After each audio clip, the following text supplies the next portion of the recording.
이순신의 꿈속 외침, 잊지 못할 원한. 바다는 어두운 먹구름 아래 깊은 숨을 죽이고 있었다.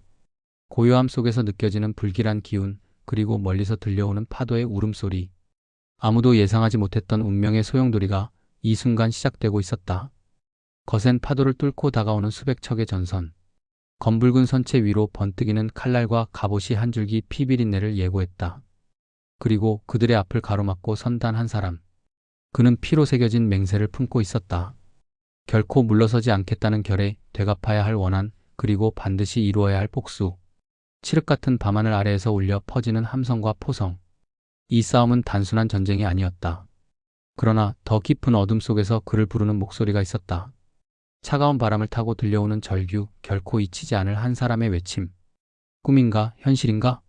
그것은 단순한 환상이 아니었다. 그는 결코 잊을 수 없었다. 그날 밤 이순신은 어떤 꿈을 꾸었는가? 그리고 그 꿈은 무엇을 의미했는가? 바다는 어두운 먹구름 아래 깊은 숨을 죽이고 있었다. 잔잔하던 물결이 어느새 거세게 일렁이며 바다 위를 가득 메운 검붉은 전선들이 마치 거대한 짐승처럼 꿈틀거렸다. 갑옷을 두른 병사들의 숨소리는 무겁고 싸움을 앞둔 긴장감은 바람마저 숨죽이게 만들었다. 그때 거센 파도를 가르며 한 장수가 선봉에 섰다. 검은 갑옷 위로 휘날리는 붉은 깃발, 손에 쥔 칼날은 차가운 빛을 내며 번뜩였다. 그는 결코 물러서지 않을 것이었다. 하늘이 요동치고 함성이 번개처럼 터져나왔다.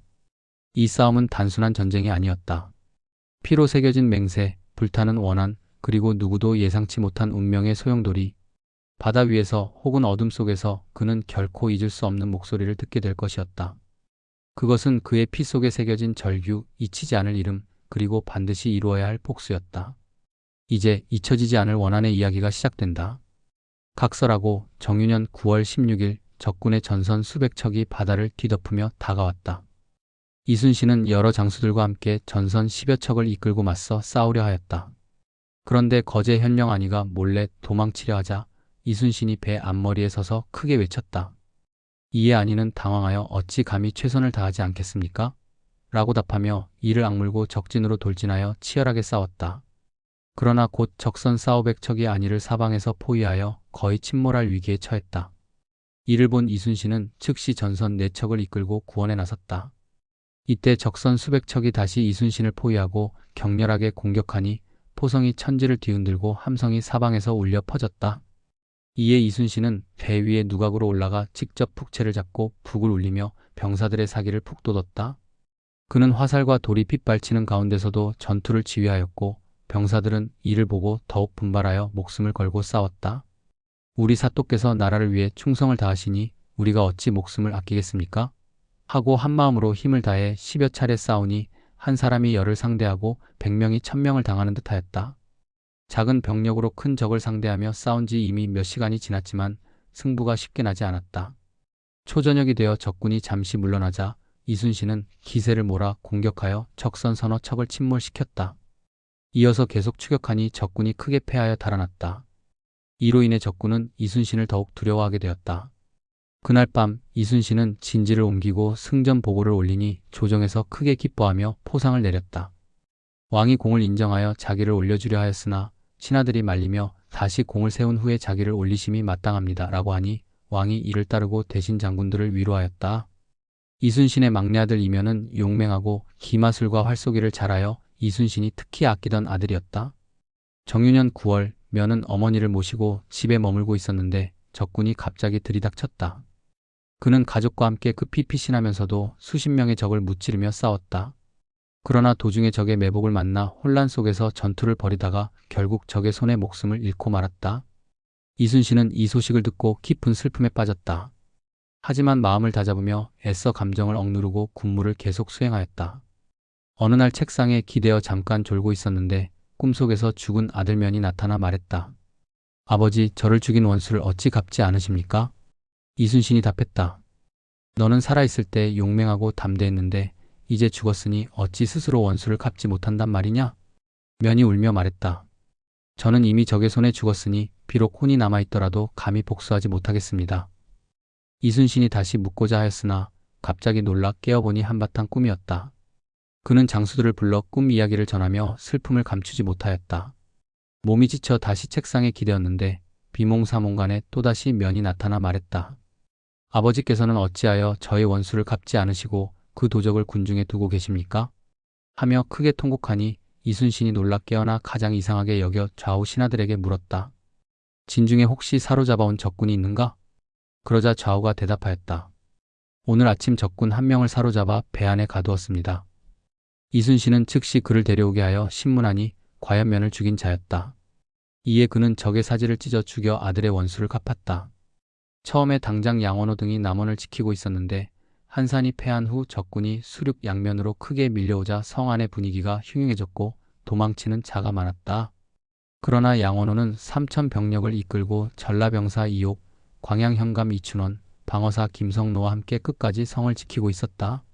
적군이 성을 포위하고 맹렬히 공격하였으나 양원호 등은 성을 굳게 지키며 나가지 않았다. 그러나 성 안의 식량이 점점 떨어지고 구원군이 도착하지 않자 군심이 흔들리고 혼란이 커졌다. 그날 밤 성 밖에서 함성이 크게 울리며 일제히 성을 향해 조총을 쏘니 마치 빗발치는 탄환이 쏟아지는 듯하였다. 성첩을 지키던 군사들은 감히 대응하지 못하였고 얼마 지나지 않아 적군이 성벽 아래에 나무더미를 쌓아 올려 성과 같은 높이를 만들고 일시에 조총을 발사하니 성 안이 큰 혼란에 빠졌다.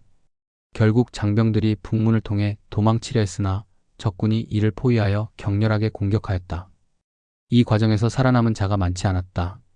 양원호는 갑옷을 벗어던지고 간신히 포위망을 빠져나갔는데 일부에서는 그가 적군이 일부러 놓아준 것이라는 말도 나왔다.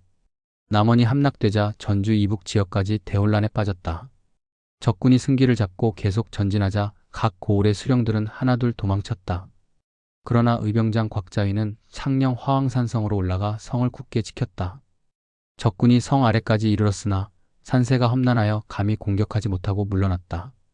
그러자 곽자위는 군사를 이끌고 산에서 내려와 적군의 후방을 기습하여 대승을 거두었다. 또한 황석산성에서도 전투가 벌어졌으나 당시 안음현감 곽준, 함양군수 조종도, 김해부사 백사림이 먼저 도망치자 민심이 크게 동요하여 성을 지킬 수 없게 되었다. 결국 적군이 성을 함락시키고 곽준은 그의 아들 이상과 함께 끝까지 싸웠으나 결국 전투 중에 전사하였다. 곽준의 딸은 남편 유문호와 함께 곽준을 찾아 성 안으로 피신하였으나 아버지가 이미 전사하고 남편마저 적에게 사로잡혔다는 소식을 듣고 탄식하며 말했다. 이제 아버지와 남편을 모두 잃었으니 내가 혼자 살아서 무엇하겠는가?